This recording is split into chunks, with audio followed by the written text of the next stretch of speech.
Hi ದ್ವಿತೀಯ PUC ಎಲ್ಲ ವಿದ್ಯಾರ್ಥಿಗಳಿಗೆ ಎಜುಕೇಶನ್ ಕನ್ನಡ ಯೂಟ್ಯೂಬ್ ಚಾನಲ್ಗೆ ಸ್ವಾಗತ. ಇವತ್ತಿನ ಈ ಒಂದು ದಿನದಲ್ಲಿ ದ್ವಿತೀಯ ಪಿಯುಸಿಯ ಆರ್ಟ್ಸ್ ಆದ ನಂತರ ಕರಿಯರ್ ಆಪ್ಷನ್ಸ್ಗಳು ಯಾವ ಇರುತ್ತೆ ನಿಮಗೆ ಡಿಗ್ರಿಯಲ್ಲಿ ಇವತ್ತು ಸಂಪೂರ್ಣವಾಗಿ ಡಿಸ್ಕಷನ್ ಮಾಡೋಣ. ಮಾರ್ಕೆಟ್ ನಲ್ಲಿ ಯಾವ ಒಂದು ಜಾಬ್ಗಳು ನಿಮಗೆ ಅಪರ್ಚುನಿಟಿಗಳಿದಾವೆ ಮತ್ತು ಯಾವ ಒಂದು ಮಾರ್ಕೆಟ್ ನಲ್ಲಿ ಅತಿ ಹೆಚ್ಚು ಜಾಬ್ಗಳು ಡಿಮ್ಯಾಂಡ್ ಇದೆ ಆಯ್ತಾ.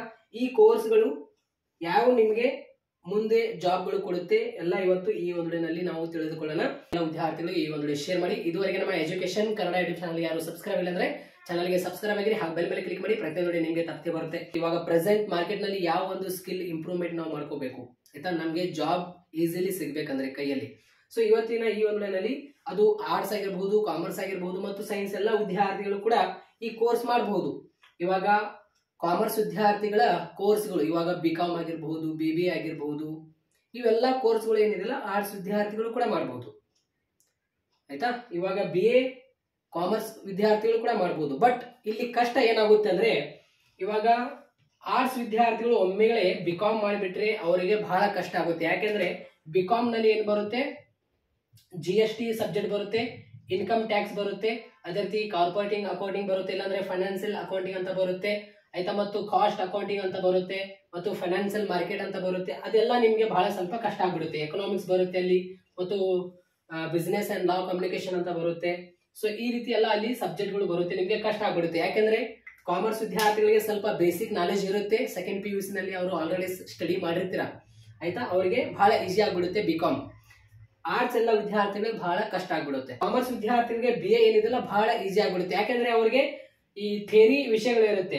ಫಾರ್ ಎಕ್ಸಾಂಪಲ್ ಪೊಲಿಟಿಕಲ್ ಸೈನ್ಸ್ ಆಗಿರ್ಬೋದು, ಸೈಕಾಲಜಿ ಆಗಿರ್ಬೋದು, ಇಂಗ್ಲಿಷ್ ಮತ್ತು ಇತಿಹಾಸ ಯಾವ್ದಾದ್ರು ಒಂದು ಸಬ್ಜೆಕ್ಟ್ ಆಪ್ಷನ್ ನೀವು ತೆಗೆದುಕೊಂಡು ಈ ಒಂದು BA ಕೂಡ ಮಾಡಬಹುದು ನೀವು ಆಯ್ತಾ.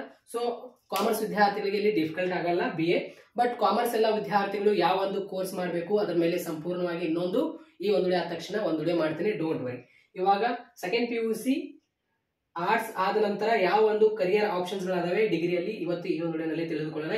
ಇವಾಗ ಯಾವ ಒಂದು ಸ್ಕಿಲ್ ನಾವು ಡೆವಲಪ್ಮೆಂಟ್ ಮಾಡ್ಕೋಬೇಕು ಇವಾಗ ಪ್ರೆಸೆಂಟ್ ಮಾರ್ಕೆಟ್ ನಲ್ಲಿ, ಇನ್ ಮುಂಬರುವ 5 ವರ್ಷದಲ್ಲಿ ಯಾವ ಒಂದು ಕೋರ್ಸ್ಗಳು ಬಹಳ ಡಿಮ್ಯಾಂಡ್ ಆಗಿರುತ್ತೆ, ಯಾವ ಒಂದು ಜಾಬ್ಗಳು ಆಪರ್ಚುನಿಟಿಗಳು ಬರುತ್ತೆ ಮುಂದೆ, ಎಲ್ಲ ಮಾಹಿತಿ ಇವತ್ತು ಈ ಒಂದು ದಿನದಲ್ಲಿ ನಾನು ನಿಮಗೆ ತಿಳಿಸ್ಕೊಡ್ತೇನೆ. ಎಲ್ಲ ವಿದ್ಯಾರ್ಥಿಗಳು ಗಮನ ಇಟ್ಟು ಕೇಳಿ ಆಯ್ತಾ. ಇವಾಗ ಈ ಕೋರ್ಸ್ಗಳು ಏನದಲ್ಲ ಪಾಪ್ಯುಲರ್ ಕೋರ್ಸ್ಗಳಾಗಿರುತ್ತೆ, ಅಂದ್ರೆ ಅತಿ ಹೆಚ್ಚು ವಿದ್ಯಾರ್ಥಿಗಳು ಚೂಸ್ ಮಾಡಿರುವಂತಹ ಕೋರ್ಸ್ಗಳಾಗಿರುತ್ತೆ, ಬೇಸಿಕ್ ಕೋರ್ಸ್ಗಳಾಗಿರುತ್ತೆ. ಫಾರ್ ಎಕ್ಸಾಂಪಲ್ ಇವಾಗ BA ಆಗಿರ್ಬಹುದು, BBA ಆಗಿರ್ಬಹುದು, PC ಆಗಿರ್ಬಹುದು, ಮತ್ತು ಅದೇ ರೀತಿ BFA ಆಗಿರ್ಬಹುದು, ಅದೇ ರೀತಿ BJMC ಆಗಿರ್ಬಹುದು, ಅಂದ್ರೆ bachelor of journalism mass communication ಆಗಿರ್ಬಹುದು, ಅದೇ ರೀತಿ PFA ಅಂದ್ರೆ ಬ್ಯಾಚುಲರ್ ಆಫ್ ಫೈನ್ ಆರ್ಟ್ಸ್ ಆಗಿರ್ಬಹುದು, ಅದೇ ರೀತಿ BC ಅಂದ್ರೆ ಬ್ಯಾಚುಲರ್ ಆಫ್ ಕಂಪ್ಯೂಟರ್ ಅಪ್ಲಿಕೇಶನ್ ಆಗಿರ್ಬಹುದು, BBA ಅಂದ್ರೆ ಬ್ಯಾಚುಲರ್ ಆಫ್ ಬಿಸಿನೆಸ್ ಅಡ್ಮಿನಿಸ್ಟ್ರೇಷನ್ ಆಗಿರ್ಬಹುದು, BA ಅಂದ್ರೆ ಬ್ಯಾಚುಲರ್ ಆಫ್ ಆರ್ಟ್ಸ್ ಆಗಿರ್ಬಹುದು. ಹೀಗೆ ಇಲ್ಲಿ ಕೋರ್ಸ್ಗಳದಾವೆ. ಇದು ಪ್ರೊಫೆಷನಲ್ ಕೋರ್ಸ್ಗಳಾಗಿರುತ್ತೆ. ಇವಾಗ ಪ್ರೊಫೆಷನಲ್ ಕೋರ್ಸ್ ಅಂದ ತಕ್ಷಣ ಲಾಯರ್ ಆಗಿರ್ಬಹುದು, ಮತ್ತು ಅದೇ ರೀತಿ ಡಾಕ್ಟರ್ ಆಗಿರ್ಬಹುದು, ಮತ್ತು ಅದೇ ರೀತಿ ಇವೆಂಟ್ ಮ್ಯಾನೇಜ್ಮೆಂಟ್ ಆಗಿರ್ಬಹುದು, ಮತ್ತು ಹೋಟೆಲ್ ಮ್ಯಾನೇಜ್ಮೆಂಟ್ ಆಗಿರ್ಬಹುದು, ಅನಿಮೇಷನ್ ಮಲ್ಟಿ ಮೀಡಿಯಾ ಆಗಿರ್ಬಹುದು. ಮಲ್ಟಿ ಮೀಡಿಯಾನಲ್ಲಿ ಅಂದ್ರೆ ಇವಾಗ ಮೀಡಿಯಾದಲ್ಲಿ ಅನಿಮೇಷನ್ ಮಾಡ್ತಾರೆ ಗೊತ್ತಾ, ಗ್ರಾಫಿಕ್ಸ್ ಮಾಡ್ತಾರಲ್ಲ, ಆ ಕೋರ್ಸ್ಗಳು ಬಹಳ ಪ್ರೊಫೆಷನಲ್ ಕೋರ್ಸ್ಗಳಾಗಿರುತ್ತೆ. ಸೊ ಇಲ್ಲಿ ಕರಿಯರ್ ಆಪ್ಷನ್ಸ್ಗಳು ನಿಮಗೆ ನಾನು ಎಕ್ಸ್ಪ್ಲೇಷನ್ ಮಾಡ್ತೀನಿ, ಎಲ್ಲ ವಿದ್ಯಾರ್ಥಿಗಳು ಗಮನ ಇಟ್ಟು ಕೇಳಿ. ಮತ್ತು ನಿಮಗೆ ಗೌರ್ಮೆಂಟ್ ಜಾಬ್ಗಳು ಯಾವ್ದಿರುತ್ತೆ ಇಲ್ಲಿ ಕೂಡ ನಾನು ಹೇಳ್ಕೊಡ್ತೀನಿ ಆಯ್ತಾ. ಸೊ ಎಲ್ಲ ವಿದ್ಯಾರ್ಥಿಗಳು ಗಮನ ಇಟ್ಟು ಕೇಳಿ. ಇವಾಗ ಸಾಕಷ್ಟು ವಿದ್ಯಾರ್ಥಿಗಳು ಸೆಕೆಂಡ್ PUC ಆರ್ಟ್ಸ್ ಆದ ನಂತರ BA ಮಾಡ್ತಾರೆ. ಸೆಕೆಂಡ್ PUC ಆರ್ಟ್ಸ್ ಆದ ನಂತರ ಸಾಕಷ್ಟು ವಿದ್ಯಾರ್ಥಿಗಳು ನಿಮಗೆ ಯಾವ ಒಂದು ಕೋರ್ಸ್ ನಲ್ಲಿ ಇಂಟ್ರೆಸ್ಟ್ ಇದೆ ನೋಡ್ಕೊಳ್ಳಿ. ಇವಾಗ ಎಲ್ಲರೂ BA ಮಾಡ್ತಾರಂತ ನೀವು ಹೋಗಿ ಚೂಸ್ ಮಾಡಿ ಅದೇ BA ಅಡ್ಮಿಷನ್ ಮಾಡಕ್ ಹೋಗಬೇಡ್ರಿ. ನಿಮ್ಗೆ ಎದ್ರೊಳಗೆ ಇಂಟ್ರೆಸ್ಟ್ ಇದೆ, ನಿಮ್ಗೆ BA ಇಂಟ್ರೆಸ್ಟ್ ಇದ್ರೆ ಇತಿಹಾಸ ಸಬ್ಜೆಕ್ಟ್ ನಲ್ಲಿ ಆಗಿರ್ಬಹುದು, ಪೊಲಿಟಿಕಲ್ ಸೈನ್ಸ್ ನಲ್ಲಿ ಆಗಿರ್ಬಹುದು, ಸೈಕಾಲಜಿ ನಲ್ಲಿ ಆಗಿರ್ಬಹುದು, ಮತ್ತು ಇಂಗ್ಲಿಷ್ ನಲ್ಲಿ ಆಗಿರ್ಬಹುದು. ಯಾವ ಒಂದು ಸಬ್ಜೆಕ್ಟ್ ನಲ್ಲಿ ನೀವು ಇವಾಗ ಲೆಕ್ಚರ್ ಆಗ್ಬೇಕಂತ ಅನ್ಕೊಂಡಿರಲ್ಲ, ಅಂದ್ರೆ ಟೀಚರ್ ಆಗ್ಬೇಕಂತ ಅನ್ಕೊಂಡಿರಲ್ಲ, ನೀವು BA ಮಾಡಿ ಒಂದು ಸಬ್ಜೆಕ್ಟ್ ಚೂಸ್ ಮಾಡಿ ಇಲ್ಲಿ ನೀವು B.Ed ಕೂಡ ಮಾಡಬಹುದು ಆಯ್ತಾ. B.Ed ಕೂಡ ಮಾಡಬಹುದು ಟೀಚಿಂಗ್ ಫೀಲ್ಡ್ ನಲ್ಲಿ ಯಾರೆಲ್ಲ ಹೋಗ್ಬೇಕಂತ ಅನ್ಕೊಂಡಿರಲ್ಲ ಅಂತ ವಿದ್ಯಾರ್ಥಿಗಳು. ಮತ್ತು ಬಿಕಾಮ್ ಎಲ್ಲ ವಿದ್ಯಾರ್ಥಿಗಳು ಕೂಡ ಇವಾಗ ಬಿಸ್ನೆಸ್ ಆಗಿರ್ಬಹುದು, ಅಕೌಂಟೆನ್ಸಿ ಇಲ್ಲಂದ್ರೆ ಎಕನಾಮಿಕ್ಸ್ ಯಾವ್ದಾದ್ರು ಒಂದು ಚೂಸ್ ಮಾಡ್ಕೊಂಡು B.Ed ಕೂಡ ಮಾಡಬಹುದು. ಈ ರೀತಿಯಲ್ಲಿ ಇರುತ್ತೆ ಆಯ್ತಾ. ಸೊ ಇವಾಗ ಬ್ಯಾಚುಲರ್ ಆಫ್ ಆರ್ಟ್ಸ್ ಅಂತ ಇರುತ್ತೆ, ನಿಮಗೆ 3 ವರ್ಷದ ಈ ಒಂದು ಡಿಗ್ರಿ ಕೋರ್ಸ್ ಆಗಿರುತ್ತೆ ಆಯ್ತಾ. ಇವಾಗ 4 ವರ್ಷ ಇರುತ್ತೆ ಸರ್ ನಮಗೆ ಕಾಲೇಜಿನಲ್ಲಿ ಹೇಳ್ತಾರೆ, ನೀವು 3 ವರ್ಷ ಅಷ್ಟೇ ಕಂಪ್ಲೀಟ್ ಮಾಡ್ಕೊಳ್ಳಿ ಆಯ್ತಾ. 3 ವರ್ಷ ನೀವು ಕಂಪ್ಲೀಟ್ ಮಾಡಿದ್ರೆ ನಿಮ್ದು ಬ್ಯಾಚುಲರ್ ಆಫ್ ಆರ್ಟ್ಸ್ ಕಂಪ್ಲೀಟ್ ಆಗುತ್ತೆ, ಅಂದ್ರೆ 3 ವರ್ಷ ಡಿಗ್ರಿ ಆಯ್ತಾ ಪದವಿ ಕಂಪ್ಲೀಟ್ ಆಗುತ್ತೆ. ನೀವು 4 ವರ್ಷ ಸ್ಟಡಿ ಮಾಡಿದ್ರೆ ಒಂದು ರಿಸರ್ಚ್ ಸರ್ಟಿಫಿಕೇಟ್ ನೀವು ತೆಗೆದುಕೊಳ್ತೀರಾ.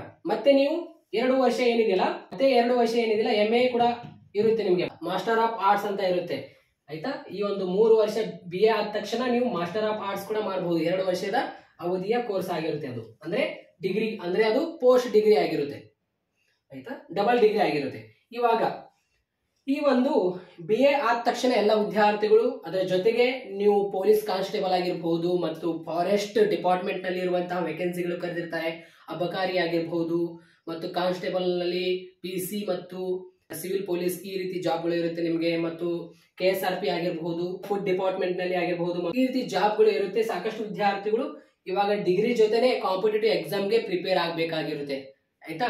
ಅಂದ್ರೆ ಇವಾಗ ನೀವು ಡಿಗ್ರಿ ಏನು ಅಡ್ಮಿಷನ್ ಮಾಡ್ತಿರಲ್ಲ 3 ವರ್ಷ ನಿಮಗೆ ಕಾಲಾವಧಿ ಇರುತ್ತೆ ಆಯ್ತಾ. ಈ ಒಂದು BA ಇವಾಗ ಯಾವ್ದಾದ್ರು ಒಂದು ಕೋರ್ಸ್ ಮಾಡಿದಾರ ಅಂತ ಅನ್ಕೊಳ್ಳಿ, ಅದು ಯಾವುದೇ ಒಂದು ಕೋರ್ಸ್ ಆಗಿರಬಹುದು. ಅದ್ರ ಜೊತೆಗೆ ನೀವು ಈ ಒಂದು UPSC ತಯಾರಿ ಕೂಡ ಮಾಡಬಹುದು ಆಯ್ತಾ. UPSC union public service commission ಅದು ಕೂಡ ನೀವು ಎಕ್ಸಾಮ್ ಅಟೆಂಡ್ ಮಾಡಬಹುದು. ಅಂದ್ರೆ ಲಾಸ್ಟ್ ಇಯರ್ ಡಿಗ್ರಿನಲ್ಲಿ ಇರುವಂತಹ ವಿದ್ಯಾರ್ಥಿಗಳು UPSC ಎಕ್ಸಾಮ್ ಅಟೆಂಡ್ ಮಾಡಬಹುದು. ಅದೇ ರೀತಿ SSC ಎಕ್ಸಾಮ್ ನಡೆಸ್ತಾರೆ. 10+2 ವಿದ್ಯಾರ್ಥಿಗಳಿಗೆ SSC ಎಕ್ಸಾಮ್ ನಡೆಸ್ತಾರೆ, ಕಾಂಪಿಟೇಟಿವ್ ಎಕ್ಸಾಮ್. ಇಲ್ಲಿ ಸಾವಿರಾರು ವೇಕೆನ್ಸಿಗಳು ಬರುತ್ತೆ ನಿಮಗೆ SSC ನಲ್ಲಿ. ಅದೇ ರೀತಿ ಪದವಿ ವಿದ್ಯಾರ್ಥಿಗಳಿಗೆ ವೇಕೆನ್ಸಿಗಳು ಬರುತ್ತೆ ಇಲ್ಲಿ SSC ನಲ್ಲಿ. ಅದೇ ರೀತಿ KS ಕೂಡ ನೀವು ಪ್ರಿಪರೇಷನ್ ಮಾಡಬಹುದು. ಅದೇ ರೀತಿ ಬ್ಯಾಂಕಿಂಗ್ ಎಕ್ಸಾಮ್ ಇರುತ್ತೆ ನಿಮಗೆ ಆಯ್ತಾ. ಇವಾಗ ನೋಡಿ, ಆರ್ಟ್ಸ್ ಎಲ್ಲ ವಿದ್ಯಾರ್ಥಿಗಳು ಬ್ಯಾಂಕಿಂಗ್ ಎಕ್ಸಾಮ್ ಕೂಡ ಕೊಡಬಹುದು. ಕಾಮರ್ಸ್ ವಿದ್ಯಾರ್ಥಿಗಳು ಅಷ್ಟೇ ಕೊಡ್ಬೇಕಂತ ಏನಿಲ್ಲ ಆಯ್ತಾ. ಅದು ಸೈನ್ಸ್ ಎಲ್ಲ ವಿದ್ಯಾರ್ಥಿಗಳಾಗಿರ್ಬಹುದು, ಕಾಮರ್ಸ್ ಆಗಿರ್ಬಹುದು, ಆರ್ಟ್ಸ್ ಎಲ್ಲರೂ ಈ ಒಂದು ಗೌರ್ಮೆಂಟ್ ಜಾಬ್ಗೆ ಅಪ್ಲೈ ಮಾಡಬಹುದು ಆಯ್ತಾ. ಇವರಿಗೆ ಈ ಒಂದು ಜಾಬ್ ಇದೆ ಅಂತ ಏನಿಲ್ಲ, ಎಲ್ಲರಿಗೆ ಅಪ್ಲಿಕೇಬಲ್ ಆಗಿರುತ್ತೆ. ಇವಾಗ ಬ್ಯಾಂಕಿಂಗ್ ಎಕ್ಸಾಮ್ ನಲ್ಲಿ ನೋಡಿ, IBPS ಆಗಿರ್ಬಹುದು, SBI ಕ್ಲರ್ಕ್ ಆಗಿರ್ಬಹುದು ಮತ್ತು ಅದೇ ರೀತಿ PO ಆಗಿರ್ಬಹುದು ಆಯ್ತಾ. ಈ ಒಂದು ಜಾಬ್ಗೆ ನೀವು ಪ್ರಿಪರೇಷನ್ ಮಾಡಬಹುದು ಆಯ್ತಾ. ಸಪರೇಟ್ ಆಗಿ ಇದಕ್ಕೆ ಕಾಂಪಿಟೇಟಿವ್ ಎಕ್ಸಾಮ್ಗೆ ತಯಾರಿನೂ ಮಾಡಬೇಕಾಗುತ್ತೆ. ಬ್ಯಾಂಕಿಂಗ್ ಪ್ರಿಪರೇಷನ್ಗೋಸ್ಕರ ನೀವು ಯೂಟ್ಯೂಬ್ ನಲ್ಲಿ ಸರ್ಚ್ ಮಾಡಿದ್ರೆ ನಿಮಗೆ ಎಲ್ಲ ಡೀಟೇಲ್ಸ್ ಸಿಗುತ್ತೆ, ಯಾವ ರೀತಿಯಲ್ಲಿ ನಾವು ಸ್ಟಡಿ ಮಾಡ್ಬೇಕಂತ ಆಯ್ತಾ. ಇವಾಗ ಟೀಚಿಂಗ್ ನಲ್ಲಿ ನೀವು ಕೂಡ ಹೋಗಬಹುದು. ಯಾರೆಲ್ಲ ಟೀಚಿಂಗ್ ನಲ್ಲಿ ಹೋಗ್ಬೇಕಂತ ಅನ್ಕೊಂಡಿರಲ್ಲ ಅವರು B.Ed ಕಂಪಲ್ಸರಿ ಮಾಡಬೇಕಾಗಿರುತ್ತೆ. ಯಾವ್ದಾದ್ರು ಒಂದು ಡಿಗ್ರಿ ಮಾಡಿ ನೀವು B.Ed ಕೂಡ ಮಾಡಬಹುದು. BBA bachelor of business administration. ಇವಾಗ ಮ್ಯಾನೇಜ್ಮೆಂಟ್ ಬಿಸಿನೆಸ್ ಅಂದ್ರೆ ಇವಾಗ ಮ್ಯಾನೇಜ್ಮೆಂಟ್ ಬಿಸಿನೆಸ್ ನಲ್ಲಿ ಯಾರೆಲ್ಲ ಇಂಟ್ರೆಸ್ಟ್ ಇದೆಯಲ್ಲ ಅಂತ ವಿದ್ಯಾರ್ಥಿಗಳು BBA ಮಾಡಿ ಇವಾಗ ಬಿಸಿನೆಸ್ ಅಸೋಸಿಯೇಟ್ ಆಗಿರಬಹುದು, ಬಿಸಿನೆಸ್ ಎಕ್ಸಿಕ್ಯೂಟಿವ್ ಆಗಿರಬಹುದು ಮತ್ತು ಅದೇ ರೀತಿ ಬಿಸಿನೆಸ್ ಅನಾಲಿಸ್ಟಿಕ್ ಆಗಿರಬಹುದು, ಅದೇ ರೀತಿ ಬಿಸಿನೆಸ್ ಡೆವಲಪ್ಮೆಂಟ್ ಆಗಿರಬಹುದು. ಈ ರೀತಿ ಎಲ್ಲ ನಿಮಗೆ ವೇಕೆನ್ಸಿಗಳು ಬರ್ತಾ ಇರುತ್ತೆ. Business sales representative, sales man ಆಗಿರಬಹುದು, ಈ ರೀತಿ ಎಲ್ಲ ಜಾಬ್ಗಳು ಬರುತ್ತೆ ಇಲ್ಲಿ ನಿಮಗೆ ಮ್ಯಾನೇಜ್ಮೆಂಟ್ ಕೋರ್ಸ್ ನಲ್ಲಿ, ಬಿಸಿನೆಸ್ ಮ್ಯಾನೇಜ್ಮೆಂಟ್ ಕೋರ್ಸ್ ನಲ್ಲಿ BBA ಆಪ್ಷನ್ ಇರುತ್ತೆ. ಅದೇ ರೀತಿ BCA ಯಾರೆಲ್ಲ ಕಂಪ್ಯೂಟರ್ ನಲ್ಲಿ ಇಂಟ್ರೆಸ್ಟ್ ಇದೀರಲ್ಲ ಅಂದ್ರೆ ಕಂಪ್ಯೂಟರ್ ಟೆಕ್ನಾಲಜಿ ನಲ್ಲಿ ಅವರು BCA ಮಾಡಿ ಇವಾಗ ಪೈಥಾನ್ ಆಗಿರಬಹುದು, ಜಾವಾ ಆಗಿರಬಹುದು, ಲ್ಯಾಂಗ್ವೇಜ್ ಆಗಿರಬಹುದು, ಪ್ರೋಗ್ರಾಮಿಂಗ್ ಆಗಿರಬಹುದು ಆಯ್ತಾ. ಈ ಕೋರ್ಸ್ಗಳು ಬಹಳ ಮುಖ್ಯವಾಗಿರುತ್ತೆ ನಿಮಗೆ. ಈ ಒಂದು BCA ನಲ್ಲಿ ನೀವು ಎಲ್ಲ ಸ್ಟಡಿ ಮಾಡ್ತೀರಾ. ಯಾರೆಲ್ಲ ಕಂಪ್ಯೂಟರ್ ಟೆಕ್ನಾಲಜಿ ನಲ್ಲಿ ಇಂಟ್ರೆಸ್ಟ್ ಇದೀರಲ್ಲ ಈ ಒಂದು BCA ನೀವು ಮಾಡಬಹುದು. BCA ನಲ್ಲಿ ಬಹಳಷ್ಟು ನಿಮಗೆ ಜಾಬ್ ಅಪರ್ಚುನಿಟಿಗಳು ಇದೆ ಮಾರ್ಕೆಟ್ ನಲ್ಲಿ ಆಯ್ತಾ. ಇವಾಗ ಯಾರೆಲ್ಲ MS ಆಫೀಸ್ ಆಗಿರಬಹುದು, MX Excel ಆಗಿರಬಹುದು, ಟ್ಯಾಲಿ ಆಗಿರಬಹುದು, ಡಾಟಾ ಎಂಟ್ರಿ ಅಂದ್ರೆ ಸ್ಪೀಡ್ ಟೈಪಿಂಗ್ ಆಗಿರಬಹುದು, ಯಾರೆಲ್ಲ ಪರ್ಫೆಕ್ಟ್ ಇದಿರಲ್ಲ ಡೆಫಿನೆಟ್ಲಿ ಅವರಿಗೆ ಮಾರ್ಕೆಟ್ ನಲ್ಲಿ ಒಳ್ಳೆಯ ಜಾಬ್ ಸಿಗುತ್ತೆ ಆಯ್ತಾ. ಬಹಳ ಫ್ಯೂಚರ್ ನಲ್ಲಿ ನಿಮಗೆ BCA ವಿದ್ಯಾರ್ಥಿಗಳಿಗೆ ಬಹಳ ಜಾಬ್ಗಳು ಇರುತ್ತೆ. ನೀವು ಕ್ರಿಯೇಟಿವಿಟಿ ಮಾಡ್ಕೋಬೇಕು, ನಿಮ್ಮ ಸ್ಕಿಲ್ ನೀವು ಡೆವಲಪ್ಮೆಂಟ್ ಮಾಡ್ಕೊಂಡ್ರೆ ನಿಮಗೆ ಡೆಫಿನೆಟ್ಲಿ ಜಾಬ್ಗಳು ಸಿಗುತ್ತೆ. ಇವಾಗ ಸರ್ ನಾನು ಕೋರ್ಸ್ ಮಾಡಿದೆ ನನಗೆ ಜಾಬ್ನೇ ಸಿಗ್ತಾ ಇಲ್ಲ, ನೀವು ಒನ್ಲಿ ಇವಾಗ ಎಕ್ಸಾಮ್ ಸೇಮ್ ಎಕ್ಸಾಮ್ ಬರ್ತಾ ಇದ್ದೀರಾ, ಬಟ್ ಅದಕ್ಕೆ ಸಂಬಂಧಪಟ್ಟಂತೆ ಮತ್ತೆ ಕೋರ್ಸ್ ಮಾಡಬೇಕು, ಕಲಿಬೇಕು, ನಿಮ್ಮ ಜೀವನ ನೀವೇ ಬದಲಾವಣೆ ಮಾಡ್ಕೋಬೇಕು. ಇವಾಗ ಡಿಗ್ರಿ ಕಂಪ್ಲೀಟ್ ಆದ ತಕ್ಷಣ ನಾನು ಅಪ್ಲಿಕೇಶನ್ ಹಾಕ್ತೀನಿ ನನಗೆ ಜಾಬ್ ಸಿಗುತ್ತೆ, ನೋ, ಆ ರೀತಿ ಇರಲ್ಲ. ಇವಾಗ ಅದ್ರ ಜೊತೆಗೆ ನೀವು ಅಭ್ಯಾಸ ಮಾಡಬೇಕು. ಇವಾಗ ಕಂಪ್ಯೂಟರ್ ನಲ್ಲಿ ಯಾರೆಲ್ಲ ನಾಲೆಜ್ ಇದೆಯಲ್ಲ ನಾನು ಹೇಳಿದ್ದೀನಿ, ಇವಾಗ ಪೈಥಾನ್ ಆಗಿರಬಹುದು ಕೋರ್ಸ್ ಬಹಳ ನಿಮಗೆ ಮಾರ್ಕೆಟ್ ನಲ್ಲಿ ಡಿಮ್ಯಾಂಡ್ ಇದೆ ಆಯ್ತಾ. ಜಾವಾ ಆಗಿರಬಹುದು, ಸಾಫ್ಟ್ವೇರ್ ಆಗಿರಬಹುದು, ಇವೆಲ್ಲ ನೀವು ಕಲಿತ್ರೆ ಮತ್ತು ವೆಬ್ ಡೆವಲಪರ್ ಆಗಿರಬಹುದು ಆಯ್ತಾ. ಅಂದ್ರೆ ವೆಬ್ ಡಿಸೈನಿಂಗ್ ಆಗಿರಬಹುದು ಆಯ್ತಾ, ವೆಬ್ಸೈಟ್ ಮಾಡಬಹುದು, ಈ ರೀತಿ ಎಲ್ಲ ಯಾರೆಲ್ಲ ಇಂಟ್ರೆಸ್ಟ್ ಇದಿರಲ್ಲ ಅವರೆಲ್ಲ BCA ಮಾಡಬಹುದು ಆಯ್ತಾ. ಪ್ರೋಗ್ರಾಮಿಂಗ್ ಆಗಿರಬಹುದು, ಲ್ಯಾಂಗ್ವೇಜಸ್ಗಳು ಎಲ್ಲ ನಿಮಗೆ ಬಂದ್ರೆ ಡೆಫಿನೆಟ್ಲಿ ನೀವು ಈ ಒಂದು BCA ಮಾಡಿ ಅಂತ ನಾನು ಹೇಳ್ತಾ ಇದ್ದೇನೆ. ಅದೇ ರೀತಿ ಇವಾಗ ಬ್ಯಾಚುಲರ್ ಆಫ್ ಫೈನ್ ಆರ್ಟ್ಸ್ ಅಂದ್ರೆ ಈ ಒಂದು ಬ್ಯಾಚುಲರ್ ಆಫ್ ಫೈನ್ ಆರ್ಟ್ಸ್ ಯಾರು ಕೂಡ ಈ ಒಂದು ಕೋರ್ಸ್ ನೋಡೇ ಇಲ್ಲ. ಆಕ್ಚುಲಿ ನೋಡ್ಬೇಕಂದ್ರೆ ಇದು ಯಾರಿಗೆಲ್ಲ ಈ ಒಂದು ಕೋರ್ಸ್ ಆಗಿರುತ್ತೆ ಅಂದ್ರೆ ಬ್ಯಾಚುಲರ್ ಆಫ್ ಫೈನ್ ಆರ್ಟ್ಸ್ ಅಂದ್ರೆ ಇವಾಗ BFA ಅಂತ ನಾವು ಕರಿತೀವಿ. ಬ್ಯಾಚುಲರ್ ಆಫ್ ಫೈನ್ ಆರ್ಟ್ಸ್ ಅಂದ್ರೆ ಯಾರೆಲ್ಲ ಪೇಂಟಿಂಗ್ ಆಗಿರಬಹುದು, ಡಿಸೈನಿಂಗ್ ನಲ್ಲಿ ಪರ್ಫೆಕ್ಟ್ ಇದೆಯಲ್ಲ, ಯಾರಿಗೆಲ್ಲ ಇಂಟ್ರೆಸ್ಟ್ ಇದೆಯಲ್ಲ ಈ ಒಂದು ಕೋರ್ಸ್ ಮಾಡಿ ಆಯ್ತಾ. ಬ್ಯಾಚುಲರ್ ಆಫ್ ಫೈನ್ ಆರ್ಟ್ಸ್ ಅಂತ ಆಯ್ತಾ. ಇವಾಗ ಅದೇ ರೀತಿ ಯಾರೆಲ್ಲ ಪತ್ರಿಕೆ ಉದ್ಯಮದಲ್ಲಿ, ನ್ಯೂಸ್ ನಲ್ಲಿ ನೀವು ಆಂಕರ್ ಆಗಿರಬಹುದು. ಈ ರೀತಿ ಯಾರೆಲ್ಲ ಇಂಟ್ರೆಸ್ಟ್ ಇದೆಯಲ್ಲ ಅಂತ ವಿದ್ಯಾರ್ಥಿಗಳು ಈ ಒಂದು ಕೋರ್ಸ್ ಮಾಡಬಹುದು. ಯಾವುದಂದ್ರೆ bachelor of journalism mass communication ಅಂತ. ಇವೆಲ್ಲ ನೋಡಿ, ಈ BB ಆಗಿರಬಹುದು, BC ಆಗಿರಬಹುದು ಮತ್ತು BFA ಆಗಿರಬಹುದು, ಈ ಎಲ್ಲಾ 3 ವರ್ಷದ ಕೋರ್ಸ್ಗಳಾಗಿರುತ್ತೆ. ಆಯ್ತಾ, ಇವೆಲ್ಲ 3 ವರ್ಷದ ಕೋರ್ಸ್ಗಳಾಗಿರುತ್ತೆ. ಯಾರೆಲ್ಲ ಜರ್ನಲಿಸಂ ಆಗಿರಬಹುದು, ಕಂಟೆಂಟ್ ಕ್ರಿಯೇಷನ್ ಆಗಿರಬಹುದು, ಮೀಡಿಯಾದಲ್ಲಿ ಆಗಿರಬಹುದು, ಆಯ್ತಾ, ಕರಿಯರ್ ನೋಡ್ತಾ ಇದಾರಲ್ಲ ಅಂತ ವಿದ್ಯಾರ್ಥಿಗಳು BJMC ಮಾಡಿ, bachelor of journalism mass communication ಅಂತ. ಯಾರೆಲ್ಲ ಆಂಕರಿಂಗ್ ಆಗಿ ವಾರ್ತಾದಲ್ಲಿ ಮೈಕ್ ಹಿಡ್ಕೊಂಡು ಆ ಒಂದು ಜಾಬ್ ನಲ್ಲಿ ಆಗಿರಬಹುದು, ಮತ್ತು ಇವಾಗ ಕಂಟೆಂಟ್ ಕ್ರಿಯೇಷನ್ ಆಗಿರಬಹುದು, ಯಾವುದಾದ್ರೂ ಒಂದು ಕಂಟೆಂಟ್ ಹುಡುಕ್ಬೇಕು, ಆಯ್ತಾ, ಯಾವುದಾದ್ರೂ ಒಂದು ಒಳ್ಳೆಯ ಕಂಟೆಂಟ್ ಹುಡುಕಿ ಅದರ ಮೇಲೆ ಒಂದು ವಿಡಿಯೋ ಮಾಡೋದು, ಅದರ ಮೇಲೆ ಒಂದು ನೋಟ್ ಬರೆಯೋದು, ಸೋಷಿಯಲ್ ಮೀಡಿಯಾನಲ್ಲಿ ಹಾಕೋದು, ಈ ರೀತಿ ಎಲ್ಲ ಜಾಬ್ಗಳು. ಆಯ್ತಾ, ಅದೇ ರೀತಿ ಇವೆಲ್ಲ ನಿಮಗೆ ಬೇಸಿಕ್ ಅಂದ್ರೆ ಪಾಪ್ಯುಲರ್ ಕೋರ್ಸ್ಗಳ, ಅಂದ್ರೆ ಸಾಕಷ್ಟು ವಿದ್ಯಾರ್ಥಿಗಳು ಈ ಕೋರ್ಸ್ಗಳು ಮಾಡಿರುವಂತಹ ಕೋರ್ಸ್ಗಳಾಗಿರುತ್ತೆ. ಇವಾಗ ಪ್ರೊಫೆಷನಲ್ ಕೋರ್ಸ್ಗಳು, ಯಾರೆಲ್ಲ ಲಾ ಮಾಡ್ಕೋಬೇಕಂತ ಅನ್ಕೊಂಡಿರಲ್ಲ, ಲಾ ಅಂದ್ರೆ BA ಲಾ ಕೂಡ ಮಾಡಬಹುದು. 5 ವರ್ಷದ ಕೋರ್ಸ್ ಆಗಿರುತ್ತೆ. ಸೆಕೆಂಡ್ PUC ಆದ ನಂತರ ನೀವು ಡೈರೆಕ್ಟ್ ಆಗಿ ಲಾ ಮಾಡಬಹುದು. ಆಯ್ತಾ, ಯಾರೆಲ್ಲ ಲಾ ಮಾಡ್ಬೇಕಂತ ಅನ್ಕೊಂಡಿರಲ್ಲ, ಲಾ ಮಾಡಬಹುದು ಡೈರೆಕ್ಟ್ ಆಗಿ. ಆಯ್ತಾ, 5 ವರ್ಷದ ಕೋರ್ಸ್ಗಳಾಗಿರುತ್ತೆ. ನೀವು ಡಿಗ್ರಿ ಮುಗಿದ ಮೇಲೆ ಮಾಡ್ಬೇಕಂತ ಅನ್ಕೊಂಡ್ರೆ 2 ವರ್ಷದ ಕೋರ್ಸ್ ಆಗಿರುತ್ತೆ. ಆಯ್ತಾ, ಲಾ ಕೂಡ ಮಾಡಬಹುದು ನೀವು. ಆಯ್ತಾ, BBA ಲಾ ಅಂತ ಆಪ್ಷನ್ ಇರುತ್ತೆ, ಪ್ರೊಫೆಷನಲ್ ಕೋರ್ಸ್ ಆಗಿರುತ್ತೆ, ನೀವು ಮಾಡಬಹುದು BBA ಲಾ. ಅದೇ ರೀತಿ ಇವಾಗ ಫ್ಯಾಷನ್ ಡಿಸೈನಿಂಗ್ ನಲ್ಲಿ ಯಾರೆಲ್ಲ ಇಂಟ್ರೆಸ್ಟ್ ಇದೆಯಲ್ಲ ಅಂತ ವಿದ್ಯಾರ್ಥಿಗಳು ನಾನು ಈ ಒಂದು ಫ್ಯಾಷನ್ ಡಿಸೈನಿಂಗ್ ಕೋರ್ಸ್ ನಾನು ರೆಕಮೆಂಡ್ ಮಾಡ್ತೀನಿ. ಅದೇ ರೀತಿ ಹೋಟೆಲ್ ಮ್ಯಾನೇಜ್ಮೆಂಟ್ ಆಗಿರಬಹುದು, ಇವೆಂಟ್ ಮ್ಯಾನೇಜ್ಮೆಂಟ್ ಆಗಿರಬಹುದು, ಅನಿಮೇಷನ್ ಅಂಡ್ ಮಲ್ಟಿ ಮೀಡಿಯಾ ಆಗಿರಬಹುದು. ಈ ಕೋರ್ಸ್ ನಲ್ಲಿ ಯಾರಾದ್ರೂ ಇಂಟ್ರೆಸ್ಟ್ ಇದ್ರೆ ಇದರ ಮೇಲೆ ನೀವು ಯೂಟ್ಯೂಬ್ ನಲ್ಲಿ ಸರ್ಚ್ ಮಾಡಿ ಇನ್ಫಾರ್ಮೇಶನ್ ತಕ್ಕೊಂಡು ನೀವು ಈ ಒಂದು ಕೋರ್ಸ್ ನೀವು ಮಾಡಬಹುದು. ಯಾರಿಗೆಲ್ಲ ಇಂಟ್ರೆಸ್ಟ್ ಇದೆ ಅಂತ ವಿದ್ಯಾರ್ಥಿಗಳು ಅಷ್ಟೇ ಮಾಡಿ.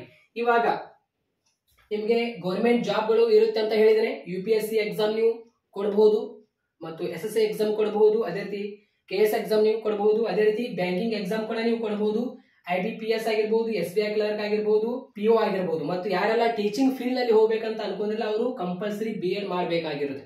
ಇವಾಗ ಯಾವುದಾದ್ರೂ ಒಂದು ಕೋರ್ಸ್ ನೀವು ಮಾಡಿದ್ರು ಕೂಡ ನೀವು ಒಂದು ಒಳ್ಳೆಯ ಸ್ಕಿಲ್ ಡೆವಲಪ್ಮೆಂಟ್ ಮಾಡ್ಕೋಬೇಕಾಗುತ್ತೆ. ಇದು ಓನ್ಲಿ ಜಸ್ಟ್ ನಿಮ್ಗೆ ಡಿಗ್ರಿ ಸರ್ಟಿಫಿಕೇಟ್ ಅಷ್ಟೇ ಆಗಿರುತ್ತೆ.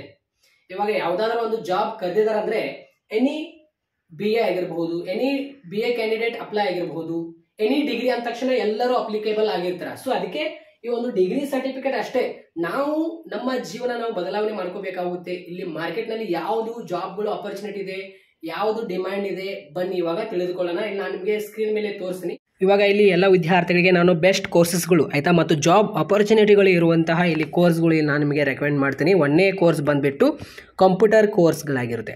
ಅಂದರೆ ಇವಾಗ ಕಂಪ್ಯೂಟರ್ ಕೋರ್ಸಸ್ ಅಂದರೆ ಇವಾಗ ಲರ್ನ್ MS ಆಫೀಸ್ ಆಗಿರ್ಬೋದು, MX Excel ಆಗಿರ್ಬೋದು, ಟ್ಯಾಲಿ ಆಗಿರ್ಬೋದು, ಅದೇ ರೀತಿ ಗ್ರಾಫಿಕ್ ಡಿಸೈನಿಂಗ್ ಆಗಿರ್ಬೋದು, ವೆಬ್ ಡೆವಲಪ್ಮೆಂಟ್ ಆಗಿರ್ಬೋದು. ಈ ಸ್ಕಿಲ್ಗಳು ಡಿಮ್ಯಾಂಡ್ ಇದೆ ಮಾರ್ಕೆಟ್ನಲ್ಲಿ. ಆಯಿತಾ, ನಿಮಗೆ ಪಾರ್ಟ್ ಟೈಮ್ ಜಾಬ್ ಆಗಿರ್ಬೋದು ಮತ್ತು ಫುಲ್ ಟೈಮ್ ಜಾಬ್ಗಳಲ್ಲಿ ಈ ಒಂದು ಸ್ಕಿಲ್ಗಳು ನಿಮಗೆ ತುಂಬಾ ಸಹಾಯ ಮಾಡುತ್ತೆ. ಕಂಪ್ಯೂಟರ್ ಕೋರ್ಸಸ್ಗಳಾದ MS office, MS Excel, Tally ಮತ್ತು ಗ್ರಾಫಿಕ್ ಡಿಸೈನಿಂಗ್, ವೆಬ್ ಡೆವಲಪ್ಮೆಂಟ್, ಈ ಸ್ಕಿಲ್ ನೀವು ಕಲಿಬೇಕಾಗಿರುತ್ತೆ. ಇವಾಗ 2ನೇಯ ಸ್ಕಿಲ್ ಬಂದುಬಿಟ್ಟು ಡಿಜಿಟಲ್ ಮಾರ್ಕೆಟಿಂಗ್. ಆಯಿತಾ, SEO ಸೋಷಿಯಲ್ ಮೀಡಿಯಾ ಮಾರ್ಕೆಟಿಂಗ್ ಆಗಿರ್ಬೋದು, ಮತ್ತು ಅದೇ ರೀತಿ SEO ಆಗಿರ್ಬೋದು, ಮತ್ತು ಕಂಟೆಂಟ್ ರೈಟಿಂಗ್ ಆಗಿರ್ಬೋದು. ಹಲವಾರು ಕಂಪನಿಗಳು ಹೈರಿಂಗ್ ಮಾಡ್ತಾರೆ ಈ ಒಂದು ಪಾರ್ಟ್ ಟೈಮ್ ಜಾಬ್ಗಳಿಗೆ ಮತ್ತು ಫುಲ್ ಟೈಮ್ ಜಾಬ್ಗಳಿಗೆ. ಆಯಿತಾ, ಸೋಷಿಯಲ್ ಮೀಡಿಯಾ ಮಾರ್ಕೆಟಿಂಗ್. ಆಯಿತಾ, ಇವಾಗ ಇನ್ಸ್ಟಾನಲ್ಲಿ ಪ್ರಮೋಷನ್ ಮಾಡಿದ್ದು ನೀವು ನೋಡಿರ್ಬೋದು. ಫಾರ್ ಎಕ್ಸಾಂಪಲ್ ಇವಾಗ ಕಂಪ್ನಿದು ಯಾವುದಾದ್ರು ಒಂದು ಪ್ರಾಡಕ್ಟ್ ಇರುತ್ತೆ. ಆಯಿತಾ, ಪ್ರಾಡಕ್ಟ್ ಆ್ಯಂಡ್ ಸರ್ವಿಸ್ ಮುಂದಿನ ಪರ್ಸನ್ಗೆ ನಿಮ್ಮ ಬ್ರ್ಯಾಂಡ್ ಏನಿದೆಯಲ್ಲ ಅವರಿಗೆ ಪ್ರಮೋಷನ್ ಮಾಡುವಂತೆ ಅವ್ರಿಗೆ ಹೇಳೋದು ನೀವು. ಆಯಿತಾ, ಈ ರೀತಿ ಜಾಬ್ ಕೂಡ ಇರುತ್ತೆ. ಈ ರೀತಿ ಕಂಟೆಂಟ್ ರೈಟಿಂಗ್ ಅಂದರೆ ಯಾವುದಾದ್ರೂ ಒಂದು ಇನ್ಫಾರ್ಮೇಷನ್, ಒಳ್ಳೆಯ ಕಂಟೆಂಟ್ ನಿಮಗೆ ಇನ್ಫಾರ್ಮೇಷನ್ ಸಿಕ್ಕರೆ ಅದರ ಮೇಲೆ ವಿಡಿಯೋ ಮಾಡಿ ನೀವು ಅಪ್ಲೋಡ್ ಮಾಡ್ಬೋದು ಸೋಷಿಯಲ್ ಮೀಡಿಯಾನಲ್ಲಿ. ಆಯಿತಾ, ಇನ್ಸ್ಟಾನಲ್ಲಿ ಆಗಿರ್ಬೋದು, ಯೂಟ್ಯೂಬ್ನಲ್ಲಿ, ಈ ರೀತಿ ಒಂದು ಸ್ಕಿಲ್ ಆಗಿರ್ಬೋದು. ಅದೇ ರೀತಿ ಟೈಪಿಂಗ್, ಡಾಟಾ ಎಂಟ್ರಿ. ಇವಾಗ ನೀವು ನೋಡಿರ್ಬೋದು ಮಾರ್ಕೆಟ್ನಲ್ಲಿ ಟೈಪಿಂಗ್ ಆಗಿರ್ಬೋದು, ಡಾಟಾ ಎಂಟ್ರಿ ಜಾಬ್ಗಳು ಇರುತ್ತೆ ನಿಮಗೆ. ಇವಾಗ ಯಾರ್ದು ಟೈಪಿಂಗ್ ಸ್ಪೀಡ್ ಇರುತ್ತೆ, ಅಕ್ಯುರೇಟ್ ಟೈಮಿಂಗ್ ಸ್ಪೀಡ್ ಇರುತ್ತಲ್ಲ ಅವರಿಗೆ ಜಾಬ್ ಆಪರ್ಚುನಿಟಿಗಳು ಇರುತ್ತೆ. ಸೊ ಅದಕ್ಕೆ ಈ ಒಂದು ಕೋರ್ಸ್ ಕೂಡ ಮಾಡಿ ಟೈಪಿಂಗ್ ಆಗಿರ್ಬೋದು ಮತ್ತು ಡಾಟಾ ಎಂಟ್ರಿ. ಆಯಿತಾ, ನೀವು ಒಳ್ಳೆಯ ಜಾಬ್ಗಳನ್ನು ತೆಗೆದುಕೊಳ್ಬೋದು ಈಸಿಯಾಗಿ. ಆಯಿತಾ, ಸ್ಪೋಕನ್ ಇಂಗ್ಲೀಷ್ ಕೋರ್ಸ್ ಆಗಿರುತ್ತೆ. ಇವಾಗ ನೀವು ಇಂಪ್ರೂವ್ ಮಾಡ್ಕೊಳ್ಳಿ ನಿಮ್ಮ ಇಂಗ್ಲೀಷ್ ಕಮ್ಯುನಿಕೇಷನ್ ಸ್ಕಿಲ್. ಆಯಿತಾ, ಅದರ ಮೇಲೆ ನೀವು ಇಂಟರ್ವ್ಯೂ ಕೊಡಬಹುದು ಯಾವುದಾದ್ರೂ ಒಂದು ಪ್ರೈವೇಟ್ ಕಂಪ್ನಿಗಳಲ್ಲಿ, ಮತ್ತು ಕಸ್ಟಮರ್ಗೆ ನೀವು ಸರ್ವಿಸ್ ಕೂಡ ಜಾಬ್ಗಳಲ್ಲಿ ನೋಡ್ಬೋದು. ಇವಾಗ ಕಸ್ಟಮರ್ ಸರ್ವಿಸ್, ಇವಾಗ ರಿಲೇಷನ್ಶಿಪ್ ಮ್ಯಾನೇಜರ್ ಆಗಿರ್ಬೋದು, ಅದೇ ರೀತಿ ಎಕ್ಸಿಕ್ಯೂಟಿವ್ ಆಫೀಸರ್ ಆಗಿರ್ಬೋದು. ನೋಡಿ, ರಿಲೇಷನ್ಶಿಪ್ ವಿತ್ ಕಸ್ಟಮರ್ ಇಂಥ ಜಾಬ್ಗಳಲ್ಲಿ ನೀವು ಜಾಬ್ಗಳನ್ನು ತೆಗೆದುಕೊಳ್ಳಬಹುದು.